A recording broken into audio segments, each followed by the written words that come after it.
po sa inyong lahat. This is Love Krina once again. I'm back. At ang series po natin ay ang Gata Series. So we already done the ginatang kohol. At ngayon po i-present namin sa inyo ang palabok with Gata by Love Krina. So stay tuned lang po kayo and watch kasi masarap ito. Let's start. Papakita ko po sa inyo ang ating mga ingredients na gagamitin for our ginata. It's palabok with Gata by Love Krina. So of course we will be having giniling, pork giniling here. We also have the annatto powder. We have scallion here. I'm using EVOO extra virgin olive oil. At meron tayong shrimp broth. At meron din tayong shrimp, meron tayong egg, meron tayong lemon, meron tayong squid balls, onion, garlic. Of course, we have our gata. Yes. We also have paminta, black pepper, salt,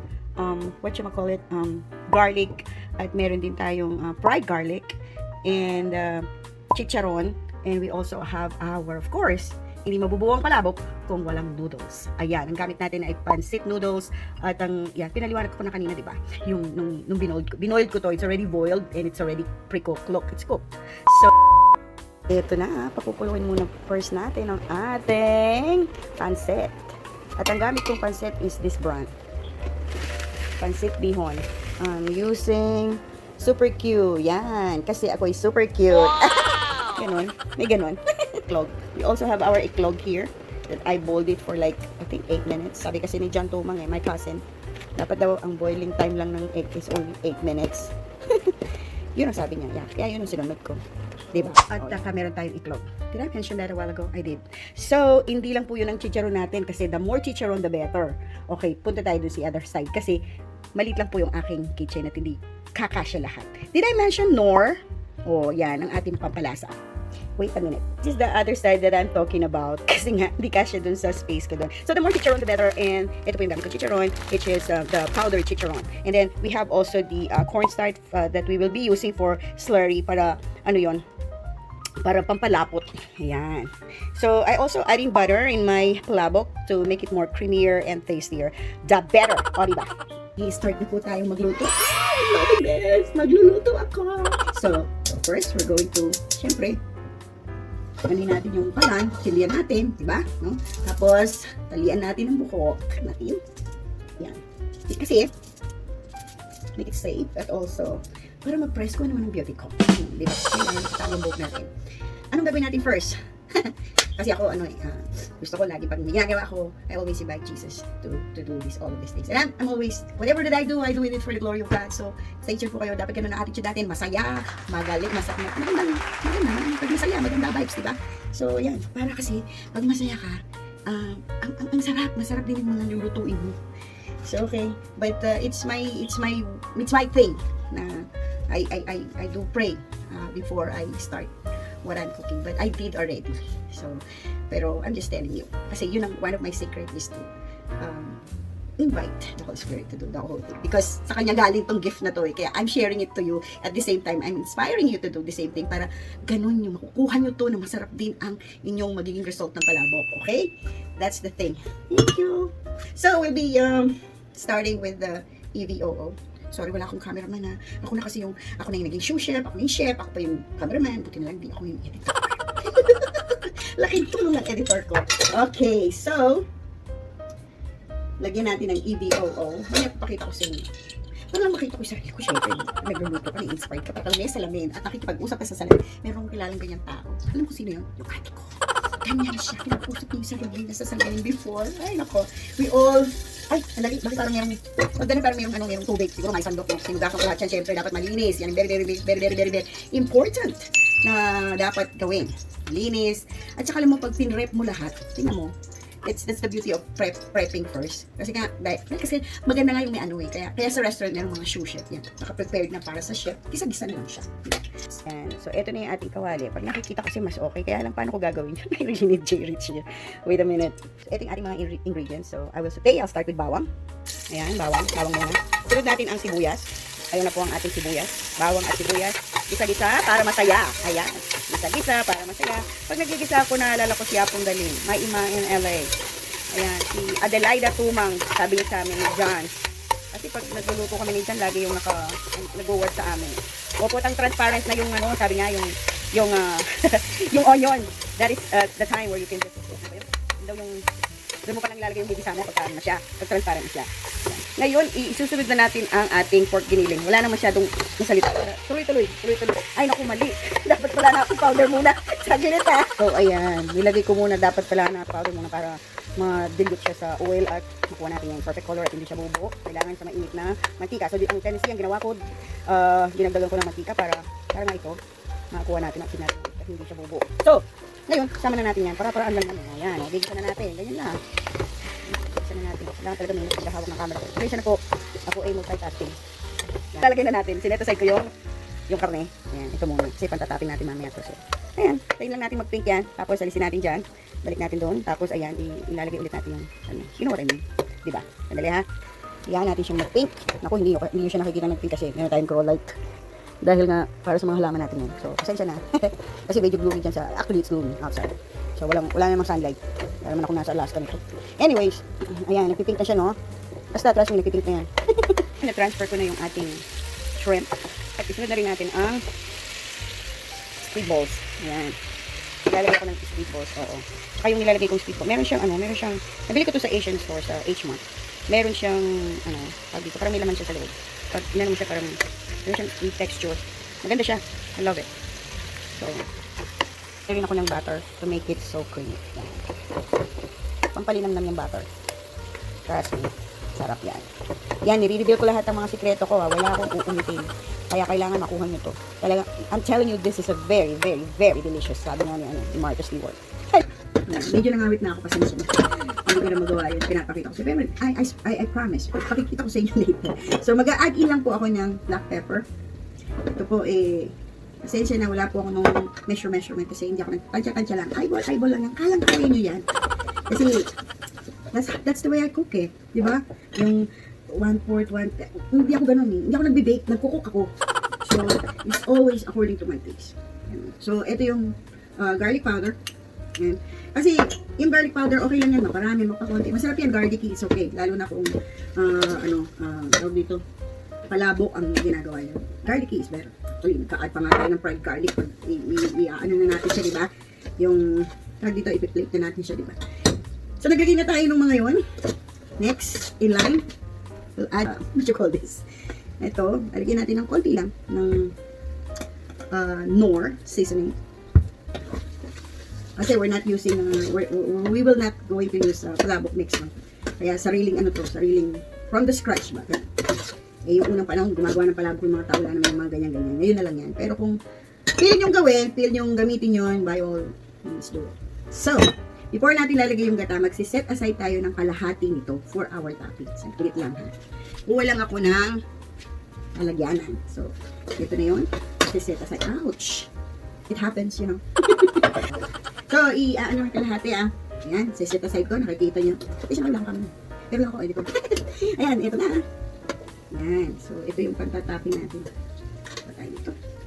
Ayan, so yung kalahati, ang gagawin natin, I'll let you see it. So, ito na yung remaining na kalahati. What we're gonna do here is we're going to buhos na our gata. Ayan. Ayan, gata. Tapos, we will also add our shrimp broth. Ayan. Shrimp broth. Tapos, let it boil. Ayan. Lipat ko ulit siya doon sa malakas na burner. So, I'll be adding a little bit of salt. Usually, nilalagay ko dyan patis. Pero, you know, we're going to my sister's-in-law's house. So, I think allergies sa patis. Kaya, inumit ko yun. Kasi, ganun ko kamahal yung mga tao. Nakakatikim na aking, we call it food ko. So, may tawag dun i-personalize ko ang mga bagay. Pag nag-order siya sa akin, usually sa catering, nag-order siya sa akin.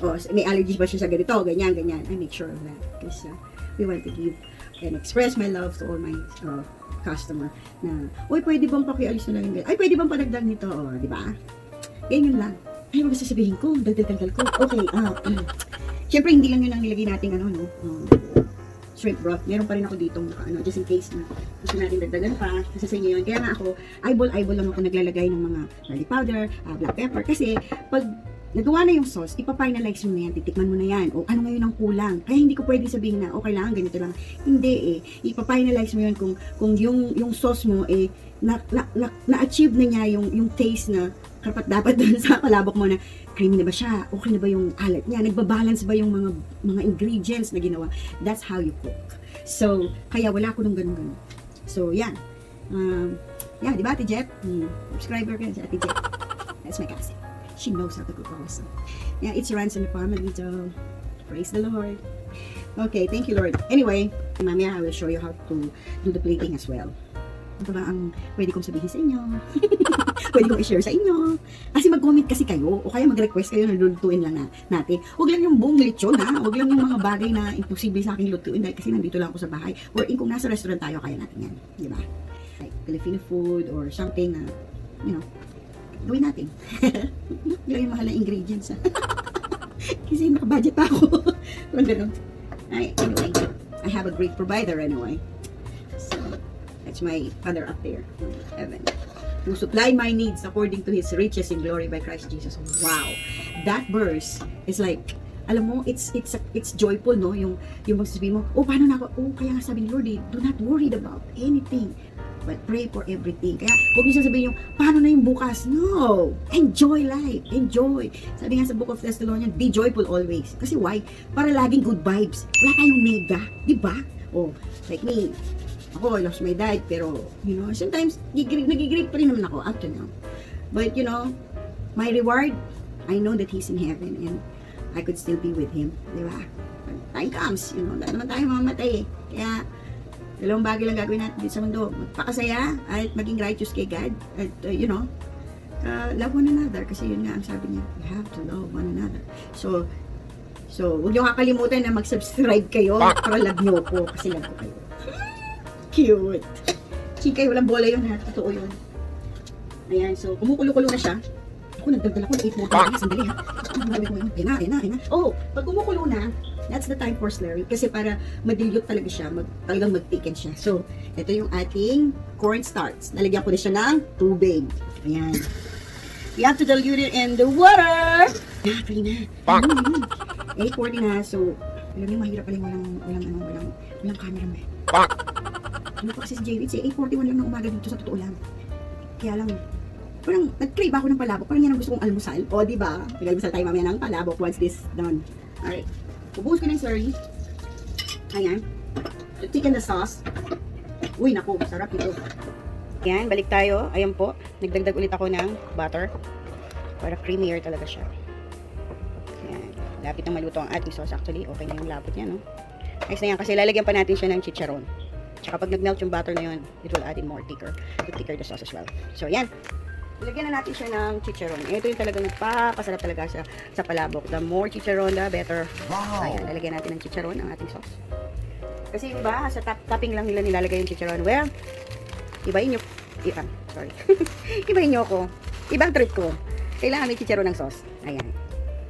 Ayan. So, ayan. Sabi ko sa'yo, maging creamy na talaga yan. So, ayan. Alam mo, busan natin yun. Nagtitirin. Ayan. Busan natin. Ayan. Kaya nga, sinasabi ko, kaya hindi pwede yung sa akin yung isang hapat teaspoon of this, hapat teaspoon of that. Hindi yun eh. Pa-finalize pa natin yan. Kasi yung chicharon, magbibigay pa rin yan ng alat. Kaya hindi tayo pwede sa, dapat ganito lang ganyan, no? Kasi hindi natin kontrolado kung ano yung nilagay nilang alat dun sa chicharon na in-mix natin dito. Kaya, yun ang point ko doon. Okay? Ito na, nandito na tayo. Mabot na tayo sa final. Finally, pa-finalize natin ngayon kung na-achieve natin yung masarap na sauce na gusto natin. So, what we're gonna do is, we're going to taste it. Yan. Napali ko. Yan, sinasabi ko. Ibusan natin lahat ng garlic para garlic. Gusto ko ganun yung garlic. Kulang siya sa paminta, so we're gonna add in maybe a pinch. Hugas ako ng kamay, don't worry about that. Wala akong virus. Wala akong nilalapitan yan. Kasi may pangako si Lord. Psalms 91. Basahin nyo ha. Even the no pestilence will get near you. Yan ang pangako ni Lord. Confident lang. Trust and obey ka lang kay Lord. Ayan, so okay. Ilagyan ko na ngayon. Titignan ko ulit. Tikman natin ulit. Sana okay nga para mag-plate na tayo. Kasi 8:49 na eh. Ay, na-check natin yung time frame. Ah, ang sarap. Galing ni Lord. Excited na ako mag-almusal. Tsaka kape. Kape? This? Oh, wow. So, we're gonna turn on our stove because we're done. Hey, plating na tayo. Kuha ka ng plate. Tcharam! Nangyado talaga? Hindi. Sabi niya. Diba? So, ngayon, mag-plate na tayo. We need our tongue. Woo! Love this. Ang pag-plating, one of the thing na gustong-gusto ko. Yan. So, we will get some noodles. Maganda sana kung nakikita nyo. Nakasya ang camera nyo. O sige, pakita ko na nga sa inyo. Sige, papakita ko ha. Saglit. Saglit lang. Ayan. So, ito na yung ating noodles. Lalagyan na natin siya ng sauce. Saglit lang pala. So, ngayon, ito lahat ang ating itatopping. Yan. Ang ating topping for our palabok. Okay. So, yan. So, now, we're going to pour our sauce. Ayan. Sauce. Ay, bonggaan ko. Pakita ka kami. Doon napunta. Ayan. So, pwede na. Sorry hindi ko na siya gitnain. Ngayon, ang lalagyan natin siya ng chicharon. Chicharon tayo dyan. Ayan. The more, I love chicharon. So, yan. May chicharon tayo dyan. Ayan. Lalagyan tayo siya ng topping. Oh my God, this is so good. Ayan, sinasabi ko sa inyo. Ayan, ang palabok. Ayan pala ang palabok. Ayan o. Tapos, lalagyan natin siya ng shrimp. Isa. Palagay ko mga 3. Para magandang tignan. Ayan, 3. Tapos, ano pa bang lalagay natin? Lalagyan natin siya ng, wait. I'm gonna put our, fried garlic. Yan, ang pasarap yan. Siyempre, mawawala ang etlog. Ayan, hindi natin siya ng itlog. Oops, dito ka, parang gandang tignan. Ayan. Ako naman kakain ito, no? Tsaka, nabubukas ako ng kamay. Yan. Tapos, lagyan natin siya, of course, ng scallion. Ayan, so good. At of course, meron tayong lemon dyan sa side. Siguro madalawa. Ngayon, kung gusto nyo, mas matindin. Sarap. Lagyan pa natin siya ng chicharon yung mga crunch talaga. Ayan, natin lagay. Parang hindi nakikita yung ating shrimp. Sinipin natin dito kasi natakpan siya. Ayan! So, ayan na. Tapos, lagyan natin siya ng konting-konting yan. Yung mga ganyan-ganyan na yung kulay-kulay ng red na ganyan. Yan. Diba? Maganda, masaya. Maganda ang ating plating. Kaya lang, pumalpak din kasi hawak ko yung camera. Sorry lang. Tao lang. Ayan na po! Ayan na po ang ating napakasarap na palabok. And I can't wait! Natikman. Kasi 8:55 na. Alis na ako. Mag-aaral muna ako. So, ayan. Yan na po ang ating palabok na may gata. Guaranteed. So good. Okay? Sana nakuha nyo yung recipe. At gawin nyo. Mag-comment kayo kung ano pa yung basta wala akong inumit dyan. Ang inumit ko lang dyan is patis kasi nga dadali namin to sa aking sister. Meron siyang dito. Pero usually, ilalagyan ko yan ng patis. Okay? So, hawak ko na yung aking golden spoon. Look, ang aking hindi pala spoon to. Sayo-sayo ko pa, hindi mo pala spoon. Fork. Kasi sa kapag pork eh. Bigyan mo na akong pork, sabi ko kay Patrick. What fork? What pork? Sabi niya sa akin. Fork pala. Okay, kapag ako. Okay. Ito na. Titikman na natin siya. Masarap to. I'm telling you, this is really good. So, ito na. Of course, let's say our grace. Lord, we're thanking you so much for this delicious food that I'm going to partake today. Lord God, may you bless this food that nourishes my body. And Father God, may you bless all my subscribers that they nakuha nila yung recipe na they will also taste the wonderful goodness of yours, Lord God. Thank you so much, Lord, and thank you for your faithfulness and love and favors and provision and blessing. And I pray the same thing to all my subscribers, my YouTube family. Kain na tayo! Amen! Lord, kain na tayo, Lord! Ito na! Thank you, Lord! Ay, masarap ito. Kaya lang ako kasi hindi ko yung nilalamas. Yung hinahalo pala. Ayan. Pakita ko sa inyo. Ayan. Ang sarap niya. Oh my gulay. This is so good. Ang sarap. Ayan. Kaya nag-lipstick ako ng yung hindi nawawala. So ayan. Unang subo para sa lahat. Para sa lahat ng mga magaganda kong subscriber na i-bless ni Lord ng todo-todo. I guarantee. I declare that in Jesus' name. Okay. God bless us all. Ito na! Oh my God! Gusto ko lang matikman yung Sandali. Gusto ko yung pagtinikman ko nandun lahat. So, kasi napakalaki naman ng shrimp na yan para ilagay ko.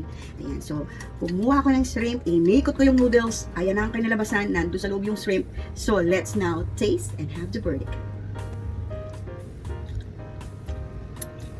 Oh my God! It's really good. Gawin nyo to. Palabok with gata. Masarap talaga. Ang sarap. Ang tala nyo. This is how may almusal. I-crave na ba kayo? Ay, you know what? Parang, biruin mo yun. Wala pang ano yun ha. Wala pa yung, dito. Kasi with or without the lemon is good. Pero, mas maganda rin kung may lemon. Mas masarap. Pero, nasa trip niya. Hindi ako nagbabasal ng trip. Ang sarap. Alam mo, talaga magugustuhan to ng daddy ko. Sasabihin niya, wow! Dahil ganun yun eh. Lagi siyang si wow. Wow! Ang sarap! Ang sarap! Ayan. So, magpapaalam na ako again. Don't forget to like, share it possible, kasi para maraming ma-bless na tao na they will also do the same thing. Pag nag-cook sila ng malabon, matitikman nila yung malabon ni Krina. You know what I mean? I would love to share my food to all of you guys, how good it is. It's not me, it's the Lord who blessed me this gift. So, I wanted to share to you guys. So, share lang po para masaya ang buhay. Share. Share the blessing, sabi nga, di ba? So, again, thank you for watching. Thank you for joining me. And marami po kami i-upload na video na may gata. Kasi nasa Gata Series po tayo. Ayan. Maraming salamat po once again. God bless you. God bless us. So ayan. Don't forget to share, like, comment if possible, and, subscribe.